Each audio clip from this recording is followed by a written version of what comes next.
Hello friends, आपण समस्त जानी अगस्ट 15 दिन और जनवरी 26 दिन आमर पताका उत्तोलन कराए और यह आमर जातीय पर्व अटे।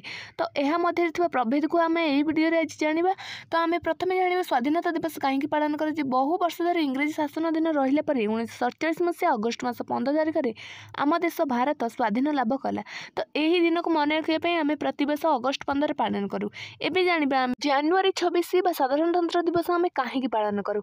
तो स्वाधीनता पर आम देश में कौन संविधान नाला कार्यकारी होगापी।